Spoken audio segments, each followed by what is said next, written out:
असं पण आहे ना, की त्याचं मन मला करायला लावतंय. मी कंट्रोल नाही करू शकत आहे ते. मग या मनाला मी कंट्रोल नाही करत. It is like a monkey mind. या तर मग मी या मनाशी मैत्री कशी कशी करायची? करू? Very good. खूप छान प्रश्न आहे. हा माझा पण एक इंटरेस्टिंग टॉपिक आहे मना. मनाची मैत्री म्हणजे विनोबाच्या गीताईमध्ये त्यांनी म्हटलं की तुला सगळ्या आठवत नाही शोध मन जाऊ दे, म्हणतात की मनच आपला शत्रू मनच आपला बंधू असं म्हणतात. तर मनच आपला शत्रू आणि आपला मित्र असतं. उद्धरावा स्वय आत्मा खचू देऊ नये करी. मन आत्माची आपला बंधू आत्माची रिपू आपला. खूप सुंदर विनोबाने केले गीतेचं भाषण. तर त्याच्यामध्ये मित्र कसं बनवायचं, तर स्वतःशी संवाद काय होतो तो महत्त्वाचा. बी अवेअर ऑफ दिस. आपला मी चॅटर बॉक्स सतत बोलत असतो म्हणजे काय, तर वी आर माइंडलेस. म्हणजे we have become so robotic that we don't know that we are robots. Like robots don't know that robots. त्यांना कुठे कळतं आपण रोबोट म्हणून. There no sense of consciousness. They don't know they are robots. We have become robots. We don't know we are robots. So इतका तो robotic आहे. We have become so mindless की mindfulness शिकवणाऱ्या प्राध्यापिका आहेत, सिनियर लेडी एलेन लँगर म्हणून. तिचं खूप वाक्य मला आवडतं. We are so mindless that we don't know we are mindless. या लेवलला आपण आलेलो आहोत. त्यामुळे तो जो त्याच्याविरुद्ध माइंडफुल ना, सो वी आर अवेअर, गोष्टी थांबवता येतात ना. जसं आपण इट्स व्हेरी सिम्पल. जे प्रॅक्टिकली आपण करत असतो ते फक्त मनाबरोबर करायचं आहे. आय विल गिव्ह खूप ऑर्डिनरी उदाहरण देतो. आपण समजा पावसाळ्यात निसरड्या जमिनीवरनं चालत असलो तर आपण प्रत्येक पाऊल जपून टाकतो की नाही. कारण ही जमीन निसरडी आहे, हा रस्ता ओला आहे, इथनं हळू ड्राईव्ह केलं पाहिजे, केअरफुली ड्राईव्ह केलं पाहिजे. तुम्ही असं नाही म्हणून मी एक पाय जपून टाकला आता मी पुढे कसाही चालू शकतो. No, you have to be aware till you walk this path.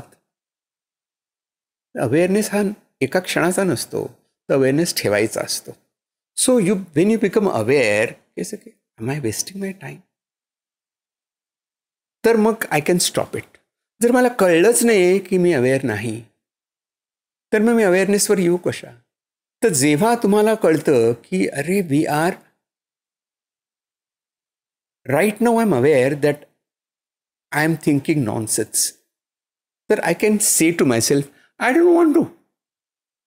I will get some respite. आणि if you are constantly aware तर you will not get into that trap. So आपण कॉन्स्टंटली अवेअर असतो ना, गाडी चालवत असताना आपण constantly aware असतो आणि आपण येलो सिग्नल बघत असतो which says slow down.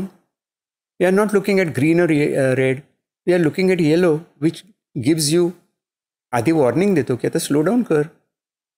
So we need to develop that skill. पण हल्लीच्या इन्स्टंट जगामध्ये अवेअरनेस डेव्हलप होण्या अवेअरनेससाठी गोळी नाही ना, आपल्याला इन्स्टंट हवं असतं. त्याच्यासाठी माइंडफुल मेडिटेशन असतं. त्याच्यासाठी mindful. What is mindful meditation ultimately? It's a way of being aware of yourself. And aware of what? The anicca, the impermanence of mental phenomena.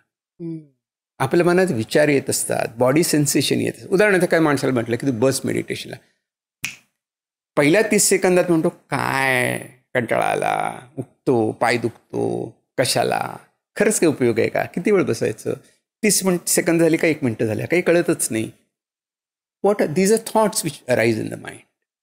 There is discomfort in the body. Discomforting thoughts are coming. नंतर तुम्हाला असं असतं की अरे मला हे तर करा, आता हे मला करायचं आहे, आता जाऊन कुकर लावायचं, आता कुकर लावायचं, अरे याला फोन करायचा राहिला, अरे हे बघायचं राहिलं. So these are intentions, impulses. जेव्हा आपण हा मनात उद्भवणारा विचार, भावना, body sensations, images, memories, impulses या सटकतात, त्या लेख लाटा येतात आणि जातात, मी त्या पकडतो म्हणून ते मला चिपटून राहतात. तर जाताना बघितलं की आपल्याला कळतं. आपण म्हणतो की किती लाटा येत आहेत ना, असं आपण म्हणतो किती लाटा येत आहेत ना, अरे जेवढ्या आल्या तेवढ्या गेल्या ना परत, म्हणून तर नवीन लाट आली. सो जेव्हा तुम्हाला कळतं की ह्या लाटा आहेत ते येतात आणि जात असतात, तसं माझ्या मनात ह्या गोष्टी उमर्ज होतात आणि जात असतात. सो ते तरंग आहेत मनावरचे, ते येतात आणि जातात. ते मला जे चांगले पाहिजे असेल ते मी धरतो, ज्याने मला आनंद मिळतो, मला मोटिवेशन मिळतं, ते मी धरतो. नाही तर झाडाला मिठी मारायची आणि आरडाओरडा करायचा की मला झाड सोडत नाही. झाड कसं सोडेल तुला? झाडाने धरलेलंच नाही आहे, तू जाऊन पकडलायस ना. सो तुम्हाला हा जेव्हा अवेअरनेस येतो की मी झाडाला पकडलेलं आहे, तेव्हा मी सोडू शकतो ना, नाही तर आयुष्यभर बोंबलत राहणार, मला झाड सोडत नाही. सो हा awareness is to be cultivated. हे कल्टिवेट करण्यासारखी गोष्ट की आपण त्याची जोपासना करू शकतो, विकसित करू शकतो. दिस इज मनोविकास. When I am aware this is where I am now, तर मग मी त्याच्यावरती रेग्युलेट करू शकतो. म्हणजे आता कसं आहे की हे सगळं आपण बोलत होतो, सेल्फ रिपोर्टिंग होतं हे. आफ्टर FMRI, फंक्शनल MRI वरनं they have seen की brain really changes. There is a neuroplastic brain. It has changed its habits. It has created new things in the mind. वेगळ्या प्रकारे न्यूरल सर्किट्स तयार होतात आणि you tend to be away from all that. So that was like a revolution. म्हणून त्यांनी म्हटलं की revolution आहे. So awareness is the key which tells you what's happening. Otherwise we will not know. ही clip शेवटपर्यंत बघितल्याबद्दल खूप खूप धन्यवाद. संपूर्ण एपिसोड बघण्यासाठी खाली दिलेल्या लिंकवर क्लिक करा आणि सर्व काही चॅनलला सबस्क्राईब करायला विसरू नका.